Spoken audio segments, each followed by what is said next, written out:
هل فكرت يوما أن تزرع شمسك الصغيرة في أصيص؟ دوار الشمس هذه الزهرة البهية التي ترمز للفرح والنور يمكن زراعتها بسهولة داخل المنزل أو على الشرفة لتضفي لمسة جمالية وطاقة إيجابية على المكان. في هذا الفيديو سنرافقك خطوة بخطوة من الزراعة وحتى الإزهار مع كل ما تحتاج معرفته من تربة وري وإضاءة وتسميد. هيا بنا نبدأ. لزراعة دوار الشمس في أصيص نحتاج إلى ما يلي: بذور دوار الشمس، ويفضل اختيار النوع القزمي المناسب للأصوص. احرص على شراء البذور من مصدر موثوق منه لضمان جودة البذور. أصيص بعمق لا يقل عن 30 سنتيمتر مع وجود فتحات لتصريف الماء لمنع تعفن الجذور. تربة زراعية خفيفة وجيدة التصريف، ويمكن خلطها بالقليل من السماد العضوي. ويعد الخليط الأمثل للتربة هو مزيج من الطمي والرمل، حيث أن الرمل وحده تربة فقيرة جدا في العناصر الغذائية، ولكنها خفيفة وجيدة التصريف. بينما التربة الطينية غنية بالعناصر الغذائية ولكنها ثقيلة، تعيق إنبات البذور وأيضا تحتفظ بالماء مما يسبب تعفن الجذور مع الري الزائد. سماد متوازن من نوع رشاش ماء أو وعاء صغير للري، وقد قمنا بصنعه سابقا بأدوات موجودة في المنزل، وسأترك لكم رابط بالطريقة في صندوق الوصف. مكان يتعرض للشمس المباشرة لعدة ساعات يوميا. نبدأ بملء الأصيص بخليط التربة، ثم نغرس البذور على عمق يتراوح بين 2 إلى 3 سنتيمترات. يمكنك زراعة بذرتين أو 3 في الأصيص مع ترك مسافة بين كل بذرة والأخرى.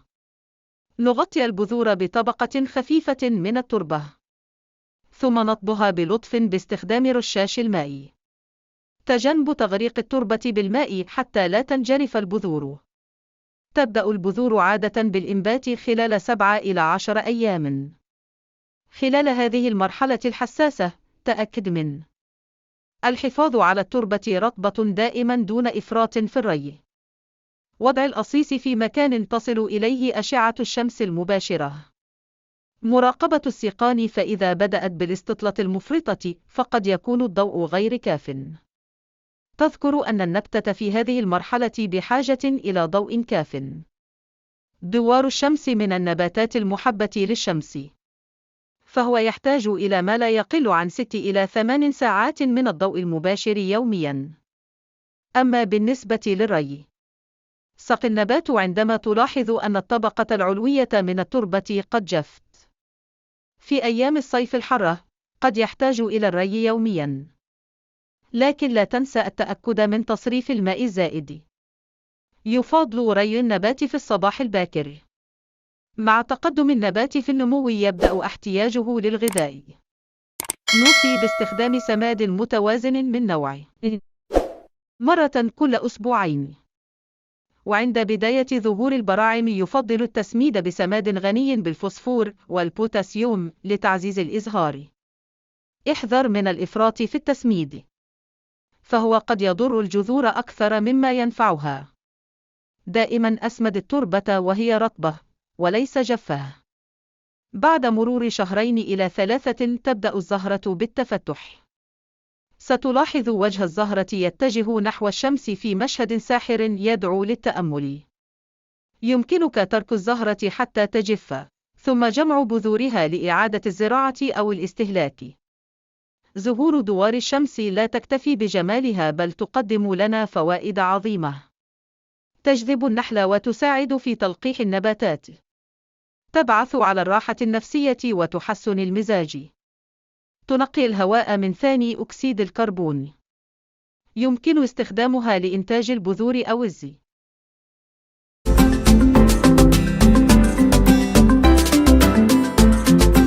معلومة طريفة: دوار الشمس يظهر ظاهرة تعرف بالانتحاء الشمسي، حيث تتبع الزهرة الشمس من الشرق إلى الغرب أثناء النهار، وتعود تلقائيا للشرق قبل الفجر. ولكن بعد النضوج تبقى الزهرة موجهة للشرق دائما. وقد ثبت علميا أن الزهور الموجهة للشرق ليس مجرد زهرة جميلة، بل هو من النباتات القادرة على امتصاص المعادن الثقيلة والملوثات من التربة، مثل الرصاص والزرنيخ وحتى المواد المشعة. وقد يستخدم بعد كارثة تشيرنوبيل النووية للمساعدة في تنظيف التربة الملوثة بالإشعاع، بفضل قدرته المذهلة على سحب السموم من الأرض عبر بذوره. تعرف هذه الظاهرة علميا بالمعالجة النباتية. ما أن رأس دوار الشمس يبدو وكأنه زهرة واحدة كبيرة، إلا أنه في الحقيقة يتكون من ما يصل إلى 2000 زهرة صغيرة جدا، مرتبة بدقة مذهلة على شكل حلزوني مزدوج، يتبع نسبة متناسقة تعرف بمتتالية فيبوناتشي. هذه الزهور الصغيرة تسمى زهيرة، وهي التي تنتج البذور فيما بعد، بينما البتلات الصفراء حولها ما هي إلا أوراق دعم تجذب الملقحات. دوار الشمس يمكن أن يصل طوله إلى أكثر من 9 أمتار، وأننا نزرعه عادة في أصيص صغير داخل المنزل، فإن دوار الشمس في الطبيعة قد ينمو ليصبح عملاقا. أطول نبتة دوار شمس تم تسجيلها رسميا بلغ طولها 9 أمتار، وقد زرعت في أمنيا، وهو رقم دخل موسوعة غينيس للأرقام القياسية. زهرة واحدة بارتفاع طابقين تقريبا. ها قد عرفنا معا كيف نزرع دوار الشمس في المنزل بخطوات بسيطة، تجربة تجمع بين الجمال والإنجاز وتربطنا بالطبيعة يوما بعد يوم. شاركنا تجربتك في التعليقات، ولا تنسى الاشتراك في القناة لمزيد من مغامرات الزراعة المنزلية. نلقاكم في فيديو جديد بإذن الله.